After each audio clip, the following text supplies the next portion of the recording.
वर्ग 6 के सभी छात्रों को एक बार पुनः मेरे YouTube चैनल में वेलकम है। आप देखेंगे आज हम लोग पढ़ेंगे हिंदी विषय से 11 पाठ के बारे में। 11 पाठ जो है आपका जो देखकर भी नहीं देखते, इस पाठ को हम यहाँ पाठ के नाम से नहीं बल्कि अपने चैनल में सीरीज के रूप में रखे हुए हैं कि अगर आप ऐसे सर्च करते हैं कि किसी भी पीछे पढ़े हुए पाठों को सर्च करते हैं तो उसे सीरीज के रूप में सर्च करेंगे कि Hindi by Baleshwar sir series. जो आप 10 इसके पीछे अगर छूट गया हो तो 10, 9 ये सब सीरीज आप जांच करके यानी उसे सर्च करके आप खोज सकते हैं और खोज के आप आसानी से पिछले सीरीज को भी आप अध्ययन कर सकते हैं। तो आज हम लोग बातें करेंगे यहाँ कि जो देखकर भी नहीं देखते, कुछ ऐसी स्थिति होता है कि कुछ लोग देखकर भी नहीं देखते हैं।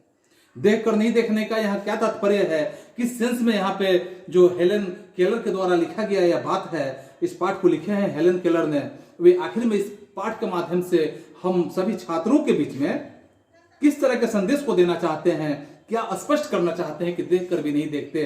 तो चलिए हम लोग पाठ के बारे में कुछ चर्चा करते हैं, पाठ के बारे में हम लोग कुछ जानने का प्रयास करते हैं कि क्या देखकर भी नहीं देखते हैं। तो पाठ में जैसे वर्णन किया गया कि कभी कभी मैं अपने मित्रों की परीक्षा लेती हूं, यह परखने के लिए मैं परीक्षा लेती हूं कि वह क्या देखते हैं। हाल ही में जैसे यहां पे बताया जा रहा है कि हाल ही में मेरी एक प्रिय मित्र जंगल की सैर करने के बाद क्या हुई कि वापस लौट गई। मैंने उनसे पूछा, अपने मित्र से मैंने पूछा, आपने क्या क्या देखा, कुछ खास तो नहीं।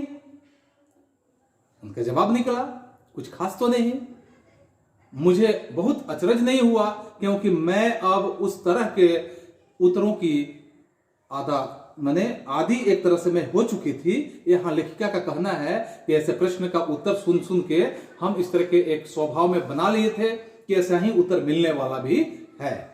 मेरा विश्वास है कि जिन लोगों की आंखें होती है वे बहुत कम देखते हैं। आपकी भी आंखें हैं, क्या आप कम देखते हैं?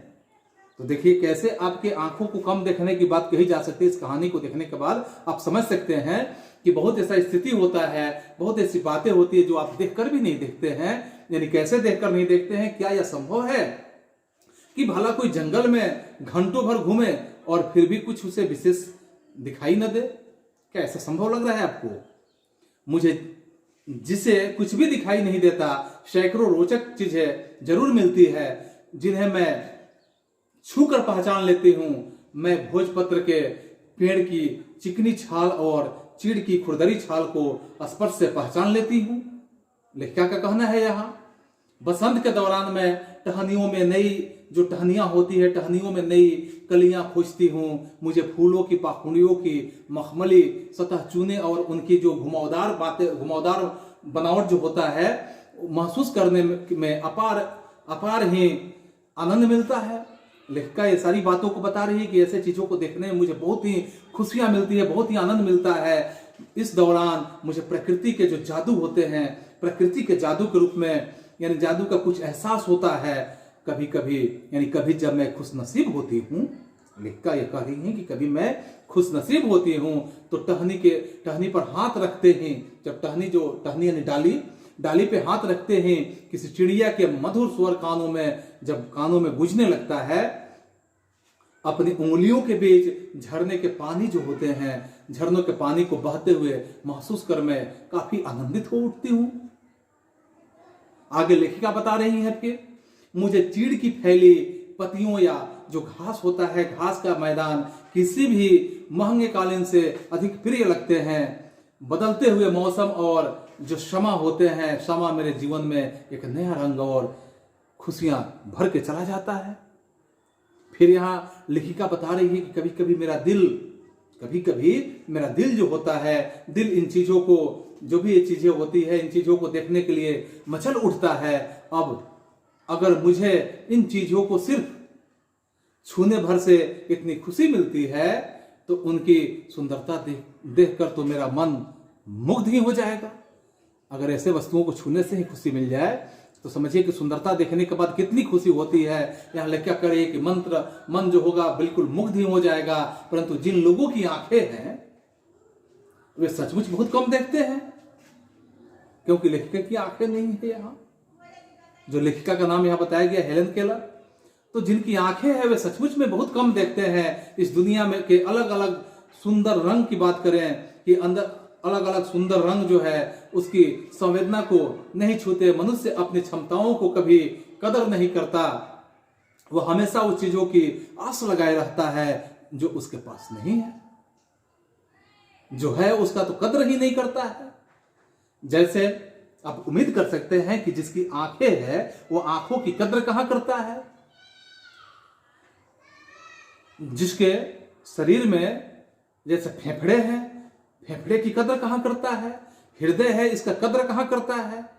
लेकिन कद्र तब होता है कि जब इसमें कोई समस्याएं आ जाती है, या हमारा साथ छोड़ने की स्थिति में आ जाता है या साथ छोड़ देता है, तो उस वस्तु का, उस शरीर के हिस्से का कद्र तो निश्चित रूप से समझ में आने लगता है। मान लीजिए किसी के कान है तो कान का वो कद्र क्या करता है, लेकिन जब वह बहरा हो जाए तब उसको समझ में आएगा कि सुनने का मतलब क्या है। जिसके आवाज है वो आवाज का कद्र तब तक नहीं करता है जब तक वो गूंगा को नहीं देखता है। तो इस तरह से आंख वाले जो होते हैं, आंखों का कद्र तो हम मनुष्य अपने उन सारे तमाम, जो हम कह सकते हैं कि शरीर का हर एक पार्ट, हर एक हिस्सा जो है बहुत ही कीमती है। इस सब के कद्र करने के लिए हमें सबकी हिफाजत करने की जरूरत होता है, और सब पे हम ध्यान रखें। अपने आप पे जब हम ध्यान रखेंगे तो समझिए कि सबकी कद्र होगा। तो वही लेखिका हम लोगों को यह सूचना देने का काम कर रही है, यह बता रही है कि यह कितने दुख की बात है कि दृष्टि जो है, दृष्टि के आशीर्वाद को लगे एक साधारण सी चीज समझते हैं। लोग समझते हैं कि आंखें जो है एक साधारण सी चीज है, जबकि इस नियामत से जिंदगी को, खुशियों के इंद्रधनुषी अगर रंगों की बात करते हैं, ऐसे रंगों से हरा भरा किया जा सकता है। और इतने सुंदर देखने की क्षमता हम मनुष्यों को मिली हुई है, फिर भी हम जो है अपनी आंखों की कदर नहीं करते हैं, इसकी सुरक्षा नहीं करते हैं। आज के दौर में आप देख रहे हैं बहुत लोग हैं, कई तरह की बीमारियां हमारे समाज में आ चुकी है। इन बीमारियों को जानते हुए भी अपने आप को बचने के लिए अपने शरीर की कदर नहीं करते हैं। तो वैसे स्थिति में क्या होगा कि जब उन्हें समस्याएं वो आ जाएगी, वैसे समस्याओं से वो ग्रसित हो जाएगा, तो उसे स्वयं कद्र होने लगेगा, उसे स्वयं एहसास हो जाएगा। तब तक तो कितना अपने आप को नुकसान कर दिया रहेगा। यह बात तो आप समझ रहे हैं।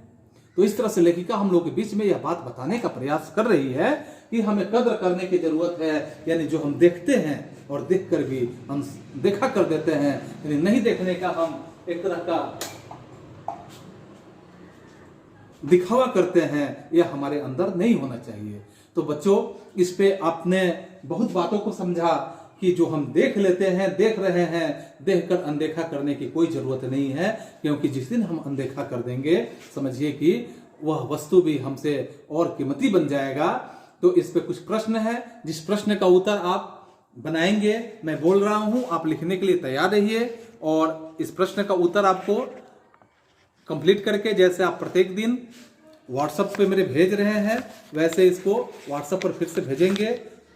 जैसे लेखिका के बारे में अगर हम बातें करते हैं, प्रश्न के पहले कि लेखिका के बारे में अगर हम कुछ बातें करते हैं, तो जैसे लेखिका के बारे में हम समझेंगे कि लेखिका के बारे में हमने बताया कि हेलन केलर, जिनका जन्म 1880 ईस्वी में हुआ था और 1968 तक रही हम लोगों के बीच में, अमेरिका की रहने वाली थी हेलन केलर। एक ऐसा नाम है जो घोर अंधकार के बीच में रोशनी देता रहा है। ये इस तरह का एक नाम है जो एक घोर अंधकार में हम सबको रोशनी देने का काम किया है। कल्पना करो कि जो न सुन सकता हो, न देख सकता हो, जो न सुन सकता हो और न ही देख सकता हो, फिर भी वह लिखना, पढ़ना और बोलना सीख ले। भरपूर आशा, महत्वाकांक्षा, यानी जो आकांक्षाएं होता है के साथ जीवन जीने लगे, और उसके वैसे व्यक्ति के बारे में अगर हम बातें करते हैं, उसके योगदान दुनिया के लिए एक तरह से यादगार बन जाए।